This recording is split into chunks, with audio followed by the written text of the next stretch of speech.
My respects, Sir Otto. I am Sir Hans Capon of Perkstein, and this is Henry of Skalitz, my escort. Welcome to Trotsky, gentlemen. I'd greet you standing up as befits, but I'm glad I can even sit at the moment. I heard you were ambushed by outlaws. You heard right. Those bastards did a job on me. And I got out luckier than most. Almost all the others were killed, including my page and my surgeon. So there is no one here to heal me, and I will have to inform poor Albert's father that his son died in my service. I hope your health will soon be restored, sir. We shall see. But now, you tell me what happened here in Herrgottsnamen. Why did my chamberlain try to hang you, Lord Capon? In truth, the welcome we got from your Master Chamberlain was somewhat... how shall I put it? Sir, we came to your castle in a state of desperation.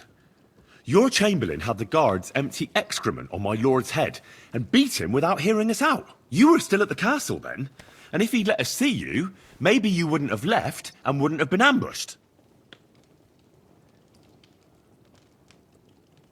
And if that wasn't enough, when he had Sir Hans arrested, he refused to believe who he was, even though not only I told him, but your Captain Thomas too. I must say you have courage, youngster. But I expect I would also be in such a foul mood if the same had happened to me. Sir! Best be quiet, Ulrich. We will talk about that another time. And I apologize to you for that unpleasantness. At least it ended better than it might have. Anyway, let us leave this misunderstanding aside and get to the point. As far as I'm aware, Ratai showed no interest in negotiations before, either with me or with the League of Lords. True. Our houses have thus far stood on opposite sides. I should say so. Attacking Brno and Jihlava together with that renegade Sokol of Lemberg hardly inspired our sympathy. Some attack towns, others prefer to abduct the king and intimidate him. Wenzel der Faule, a lazy, incompetent king who neither wants to rule nor to surrender the privileges the throne provides. But let us leave that aside. Tell me, what does Sir Hanush have on his mind? I am all ears. Unfortunately, during the ambush, we lost the letter we were carrying, so you'll have to make do with my word of mouth. All right. Go ahead and speak. In brief, Sir Hanush, Sir Radzig, and other lords take the view that the situation has got out of control. And that's of no benefit to anyone in Bohemia, neither Wenceslas's supporters or the League of Lords. King Sigismund's actions will not lead to instilling greater order than under King Wenceslas. Quite the contrary. Let us say that maybe.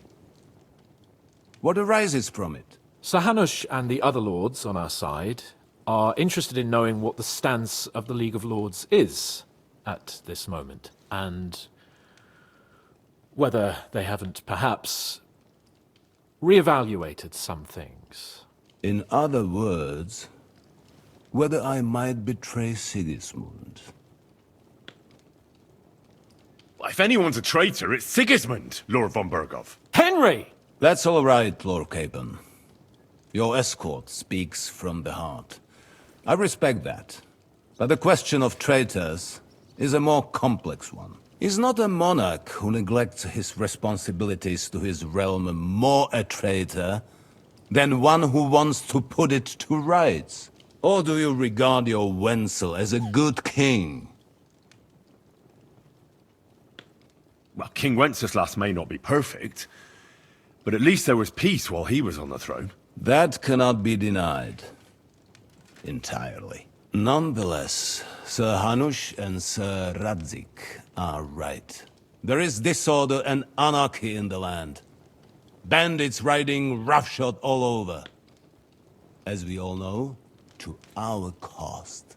We've had plenty of experience of that at home too, sir. Only a short time ago we had to deal with a similar band. Then you will surely understand that before I begin debating who would be the better king, I must sweep my own doorstep.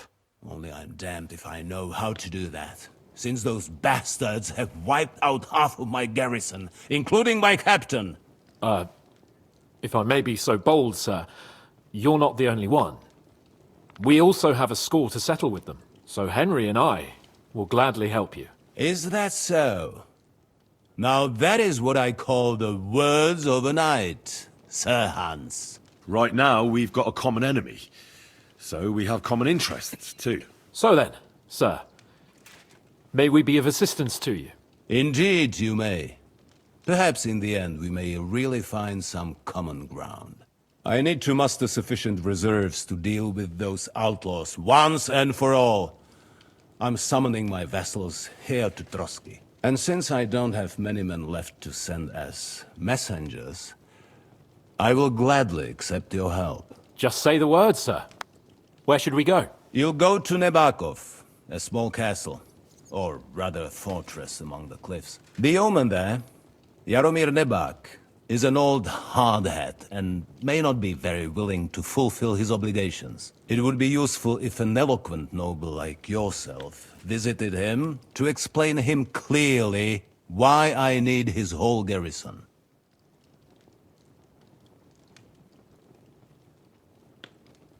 We'll take care of it, sir. Count on us. All right. We'll head out as soon as possible. Let's not delay our diplomatic mission unnecessarily. Very well. I think that is all for now. The Chamberlain will show you where you can put your heads down, and he will supply you with horses. And once we have resolved this little digression, we shall talk about your own mission. Thank you, sir. May I ask something, Sir Otto? Oh. Ask away, young man. When you were ambushed, did you see those bandits? Would you recognize any of them? Henry, don't start with that again. Why do you ask? The thing is, when we were ambushed, I believe I saw among them one of the men we ran up against at home. Oh. What did he look like? Do you know his name? He's called Istvan Toth, a Hungarian noble. He wears black armor. A stocky fella, around 40. I've already told you that's nonsense. How would he be here? You only saw him from a distance, from behind. You're imagining it. And why does this Toth interest you, young man? He was the leader of a band that made trouble for us in Sasau. And he has something that belongs to me. Interesting. Interesting. But I must disappoint you. I saw no one of that description. Thank you, sir. And sorry. I had to ask. I understand. And now I shall entrust you to the care of Uri here. And I shall look forward to the good tidings you bring me from Nebakov. Go with God, gentlemen. Thank you for everything, sir. The Lord be with you. There will be time enough yet for social niceties. Now there are more practical matters to deal with. Sir Otto has generously agreed to accommodate Lord Capon in one of his chambers. And you, Henry, shall also be accommodated, as befits your station. There, your, equipment shall also be returned to you, and you'll find your horse in the stable. Nevertheless, his lordship takes the view that, as a noble's escort, you should have a befitting mount.